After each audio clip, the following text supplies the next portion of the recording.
Welcome to another Explainer, where we take complex cloud architecture and break it down into crystal clear, actionable steps. Today, I'm going to be stepping into the role of your senior Azure SQL expert. So consider this your absolutely crucial pre-flight architectural briefing right before you dive into your hands-on lab.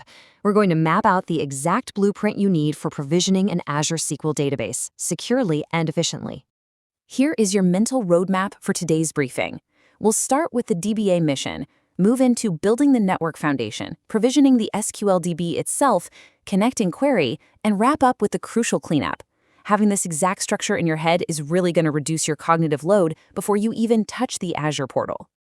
All right, let's jump right into part 1, the database administrator mission. Okay, let's dive into this by clearly laying out the specific mission parameters for this exercise. Are you ready to deploy a secure Azure SQL database? And I mean actually secure. I want you to treat this upcoming lab not just as some casual clicking exercise, but as a real essential operational mission. Security isn't just an afterthought here. It's literally baked into the very deployment model we're going to use. Now, before we break ground, you should budget exactly 40 minutes for this. That's the estimated time to comfortably complete this entire hands-on deployment from start to finish, assuming, a steady pace through the Azure portal and SQL Server Management Studio. To really anchor our identity for this exercise, you aren't just a generic user today. Nope, you are the database administrator for AdventureWorks. And as an AdventureWorks DBA, your absolute primary concern in this architecture is robust security. You'll be focusing heavily on exactly how your new database communicates with your network. Which brings us to part 2, building the network foundation. As any good architect knows, you simply cannot build a secure house without pouring a solid, reliable concrete foundation first, right? Well, in the cloud, that foundation is your network. The crucial point here is really understanding the why behind the how. You're going to be setting up a virtual network endpoint. This is a configuration that significantly increases and honestly simplifies the security of your SQL database deployment. We aren't just clicking a box in the portal because the lab says so. This is a vital architectural design decision to keep your data isolated and completely protected. So here are the high-level tactical steps to pour that concrete. You'll start by selecting your resource group, usually something starting with Contoso RG or a specific DP-300 prefix, depending on your setup. Then you'll head over to Virtual Networks and create a new one specifically named Lab02 VNet. Now, pay special attention to step 3 here. You have to ensure this virtual network lives in the exact same local region as your resource group. If those don't match, you're going to run into the deployment failures later on for sure. Let's move on to part 3, provisioning your SQL database. All right, with our network foundation poured and setting nicely, let's get into the core of the deployment where we actually spin up the AdventureWorks LT database structure. When you create the SQL database in the Azure portal, you'll name it AdventureWorks LT. You'll also need to create a new server. Name that DP-300-lab- followed by your initials, and maybe a random number just to make sure it's globally unique. What I really want you to notice in your configuration, though, is the compute and storage option. You'll be selecting the basic service tier and keeping the default local redundant backup storage. This just keeps things lean and cost-effective for our lab purposes. During that setup, you're going to face a few specific toggles. You want to explicitly set Want to Use Elastic Pool to No, and set your workload environment to Development. Contrasting these options with actual production settings is super important. This specific configuration keeps your deployment completely isolated and highly focused for a development and learning scenario, rather than, say, sharing resources across multiple databases in a pool. Okay, here comes the magic. This is what connects our database to that network foundation we built earlier. On the Networking tab, you're going to choose Private Endpoint and configure it with these exact parameters. Name it DP-300 SQL Endpoint, set the target subresource to SQL Server, and, this is key, select Yes to integrate with a private DNS zone. This safely tucks your brand new AdventureWorks LT database right inside your Lab02 VNet, shielding it completely from the wild public internet. But wait, if it's completely shielded, how do you actually work on it? Well, that brings us to the firewall configuration. Once the deployment finishes, you have to navigate to the server's networking security section. You'll select Selected Networks under Public Access, and then add your own client IPv4 address. You'll also need to check the box to allow Azure services and resources to access the server, and hit Save. This is an absolutely critical requirement. Without this specific firewall rule, your local machine won't be able to reach the SQL server at all. Next up, Part 4, Connecting and Querying Data, which perfectly sets up our next major phase. We are making a big context switch here, stepping away from configuring cloud resources in the Azure portal and stepping right into the shoes of an active database administrator querying data locally. To do this, you'll launch SQL Server Management Studio, or SSMS, from your local machine or your lab VM. To connect, you just paste in the server name you copied from the Azure portal. For authentication, make sure you select SQL Server Authentication. Your login is going to be DP-300 admin, and you'll use that complex password you generated during the server creation phase. Once you're connected, you can expand the databases node and boom, finally see your AdventureWorks LT database sitting right there, ready for action. Let's look at what happens when you open a new query window and start exploring. Your very first query is going to be an inner join between the customer and sales order header tables. When you execute that script, the results pane is going to populate with these exact column headers: customer ID, company name, and overall order subtotal. You're grouped by the customer and order by the subtotal descending. That's going to give you a really quick, clean view of your top purchasers. Then, your second query will dive into product metrics, joining the product category, product, and sales order detail tables. The expected result structure you'll see in your SSMS pane will show product category and ordered quantity. This basically evaluates your top product categories based purely on the total quantity ordered, grouped by category name. Honestly, it's a fantastic validation that your database is not only secure, but it's perfectly populated with the sample data we requested. Finally, Part 5, the crucial cleanup phase. Look, I really want to frame resource teardown not just as some annoying administrative chore, but as an essential, non-negotiable best practice for cost-conscious cloud resource management. Leaving resources running when you're done, that is the absolute fastest way to drain a cloud budget. The source documentation gives you 2 specific cleanup paths, and you need to choose the one that fits your exact situation. If you are entirely done, you just delete the whole resource group. Wipes the slate completely clean, removes the virtual machine, the virtual network, the SQL database, the whole shebang. But if you need that lab virtual machine for future exercises, you'll go with the second path, deleting the lab resources only. That means you'll manually select the SQL Server, the virtual network, and the private DNS zone and delete just those, leaving the resource group and your VM totally intact. And there you have it. We've defined the mission, we laid down a solid network foundation, provisioned a highly secure database, queried the data, and established our cleanup protocols. You now have the complete architect-level blueprint for this deployment. The only question left is, are you ready to jump into the portal and build your database? Good luck on your mission.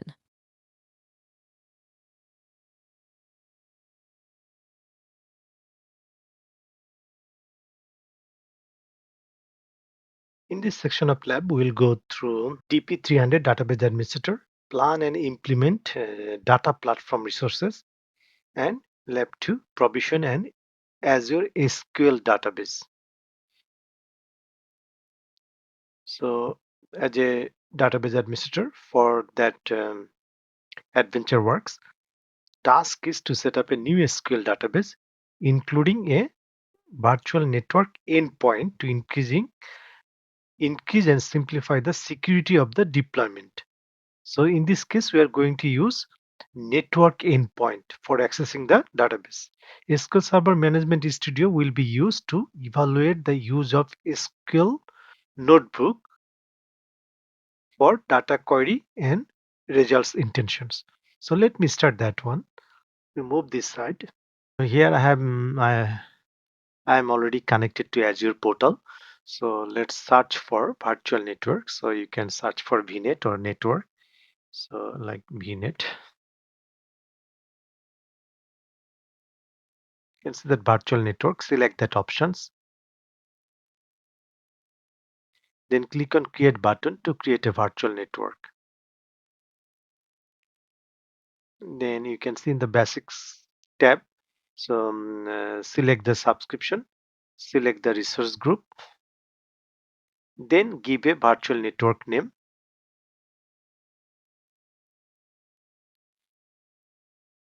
Then select the region. In this case, I am going to select West US. I think that bottom, West US. Then all others tabs, I'm just considering all the default options. Now click review plus create.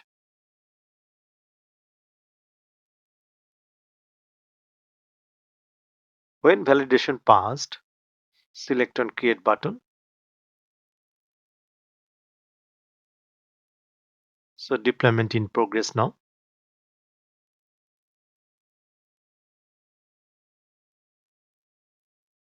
So deployment succeeded. Go to resource.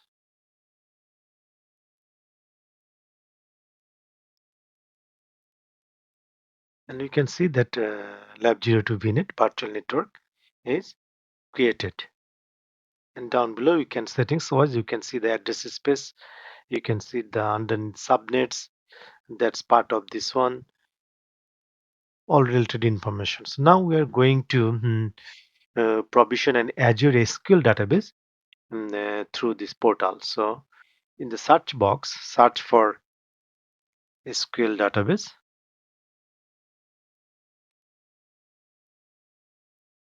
So select that Azure SQL database options, or you see that SQL database, select that options. Now on that page, very first step is basic. So here, select the subscription, select resource group,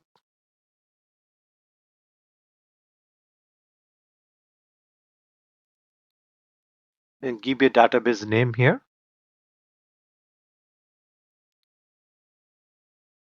So this is the conditions. The database name should not match special patterns. Length most is 128. Database name should not contain reserved words. No database with the same name exists in that server. Okay. Now here that is server level. So we have not server yet. So we are going to create a new one. So select that create new link.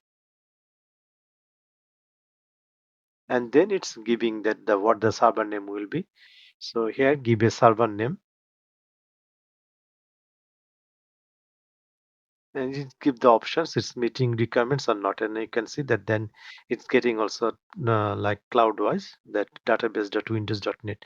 Then select the locations. In our case we are selecting West US.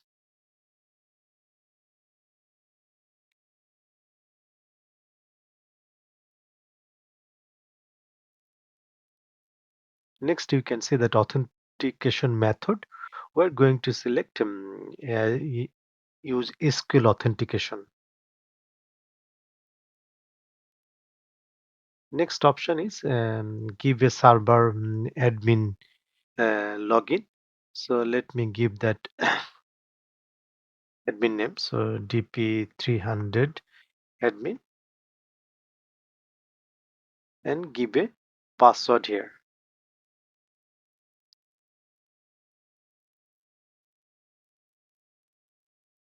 And you can see the password requirements right side when you type that password.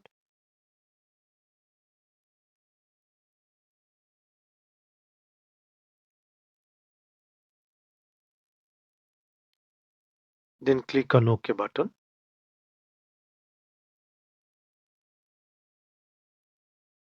Not now. Then if we go up, then it's coming other section.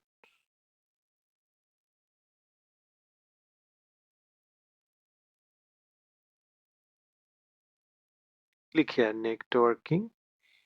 We're not changing anything. Then security.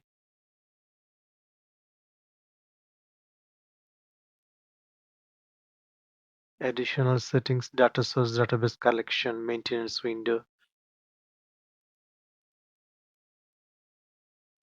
And then click on create.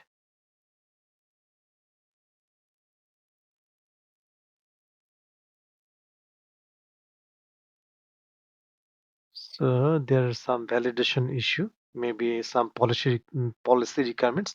Let me fix that one and come back. So here workload environment, select that development, because it's a lab environment, and lab environment there is a resource limited, so we need to follow as per the document. So workload environment, I have set that up now. Like you said, that elastic pool is no.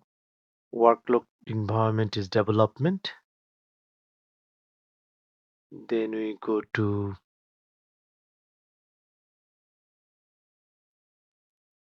compute plus storage.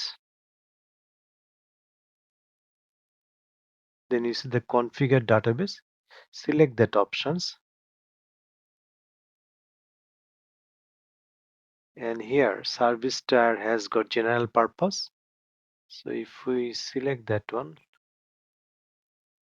we can see that basic one, select basic, so that the limitation here, select basic, and then click on apply.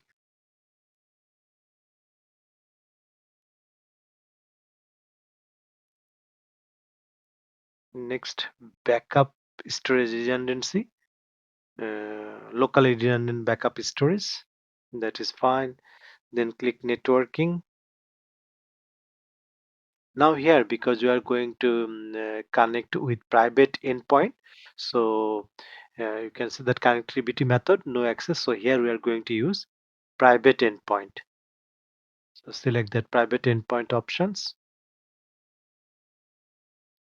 And now for that, we have to select like give a private endpoint. So here, select that add private endpoint. And there is coming the subscription. Select the resource group. Um, then select location. Then give a name. So let me give that DP-300 SQL private endpoint name. Then target sub resource SQL Server find. Then give a virtual network. You can see that we created before, and then select the subnet. Then here you can see that integrate with private DNS zone. Select yes options, and private DNS zone name, it's just going to create a new one as you see here. Then select OK.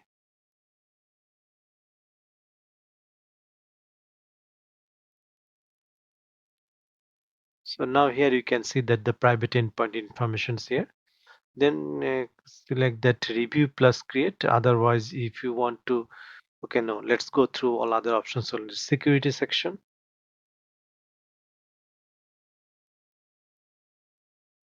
defender is disabled, legend not configure. So all default is fine for all lab purpose. Then select additional settings.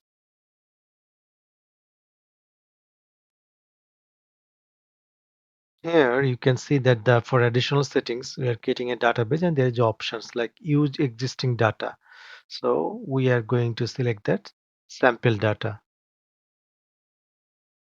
so that it will collect sample data from AdventureWorks LT. So select that OK. Tag, we are not giving that tag any tag here, but always in like a real or like production type of environment or workplace, it's always better to recommend use tag so that you can filter who actually provision the resource, which department under these resources is. So there are different options that you can tag. Is that categories, production or non-productions, business group. So select here review plus create, and then select on create button.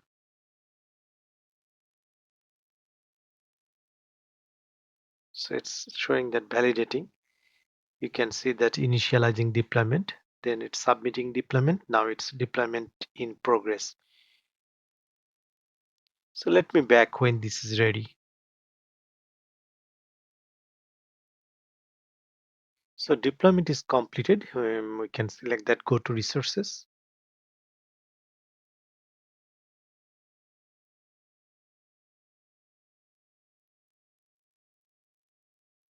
From this SQL database server page, from the overview section, you can get different informations here, summary.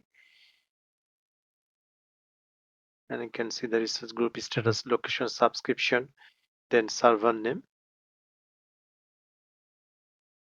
Top section and bottom section, other different tabs are available. So select that the server name, then click that options, and here if you go to security, You can see the networking section, and there is a different actions available like public access, private access, and connectivity. So go here, you see the public access tab. Select that selected network, and under virtual network you can see that add your add a virtual network rule that you can set up rule wise, and down below that firewall rule, and also there's options like this is add your client IPv4 address. So this is my machines from where I'm provisioning all this one, that is my local machine. So select that, to select that options, so adding firewall rule to allow my, if I select my private one like the machine private laptop, adding that one. So it's getting that one, and when that is done, select that save button.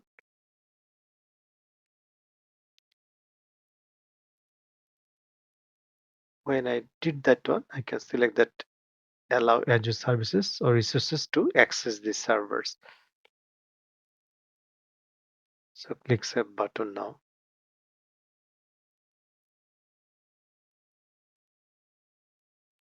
So from this Azure portal, search for SQL Server Management Studio.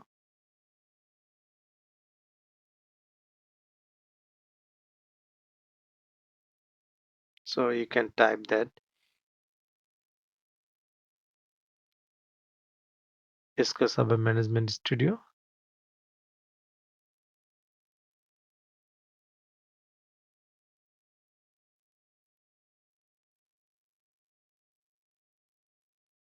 Oh, it's already there last time I opened. So okay, I can just go that one. Oh, no, I did not open this one before for this lab.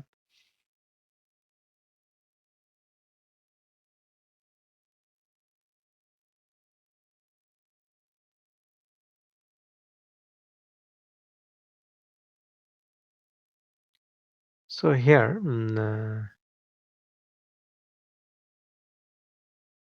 connect, click connect.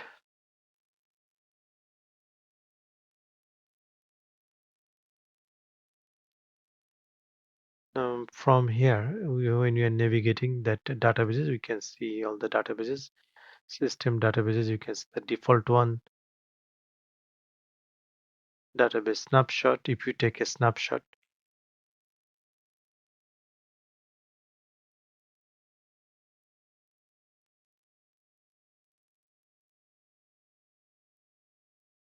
so let me go back to the portal that we can connect from there. Now, if we go to that SQL Server overview page,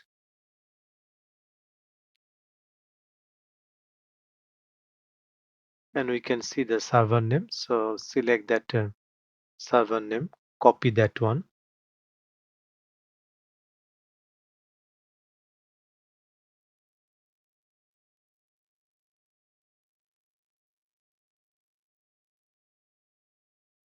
Now,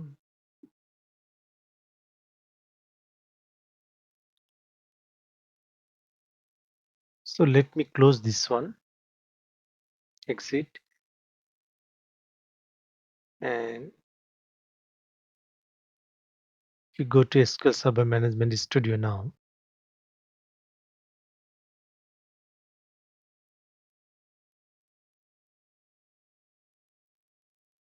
Then here server type, and we're going to use the server name that came here as the endpoint. So select that one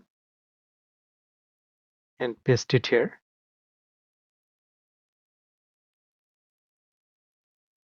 And authentication, select that SQL Server authentication. Login field, give the username that we created, and the password we place for that user.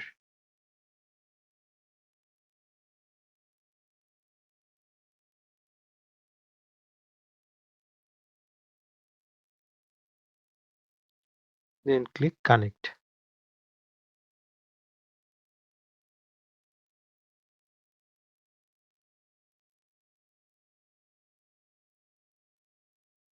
So now SQL Server Management Studio is connected to the SQL database server, and we can see that particular database.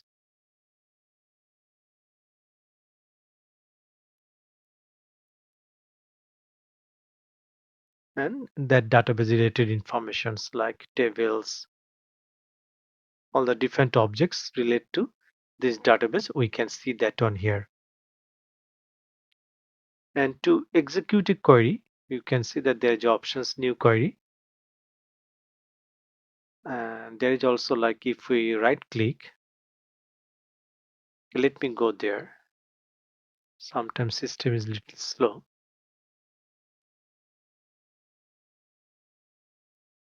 So close that one.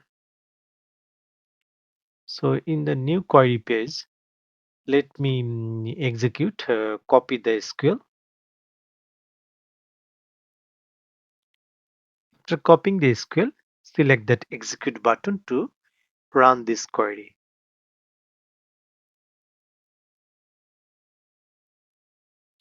And into the result section,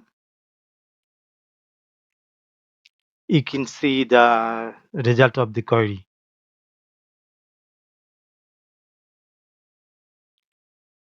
For a new query, you can here go there and select new query. So it will open another query window. You can do also from here new query. So it will open another window. Next, we are going to execute another query SQL statement. Click on execute, and you can see from the result down below result pane.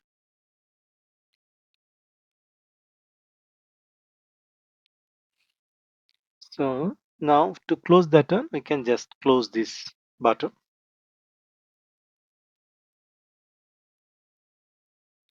So it will give you an option that do I want to save those? In my case, I don't. So I can just select no. So that's it for this lab. It's always recommended practice. So go to resource group,